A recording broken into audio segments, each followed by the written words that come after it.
Dica número 1. Fui um grande guerreiro e líder militar. Dica número 2. Já fui interpretado por Val Kilmer nos cinemas. Dica número 3. Sou um homem do século IV a.C. Dica número 4. Tive uma filha chamada Cleópatra. Dica número 5. Nasci em Pela, na Grécia. Dica número 6. Sou filho de Amintas III. Dica número 7. Transformei meu país na maior potência da Grécia Antiga. Dica número 8. Conquistei a Grécia. Dica número 9. Meu filho foi um dos homens mais famosos da história. Dica número 10. Entrei em guerra contra Atenas. Dica número 11. Eu declarei guerra à Pérsia. Dica número 12. Sou irmão de Pérdiccas III. Dica número 13. Fui assassinado pelo meu guarda-costas.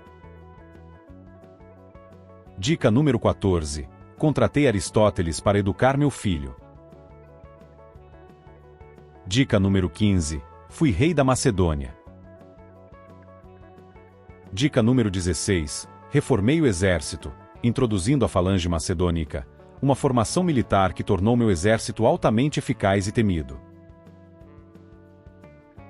Dica número 17. Criei a Liga de Corinto. Dica número 18. Me casei com Olímpia. Dica número 19. Dei fim à independência das cidades-estado gregas, ao vencer a Batalha de Queroneia, com a ajuda de meu filho.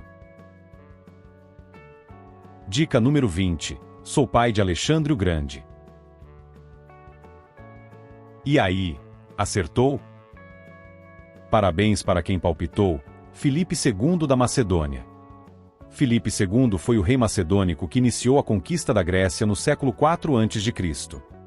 Financiado pelas minas de ouro da região de Pangeu, que com a submissão definitiva, transformou a Macedônia na maior potência da Grécia Antiga e firmou as bases da expansão helênica, realizada por seu filho, Alexandre o Grande.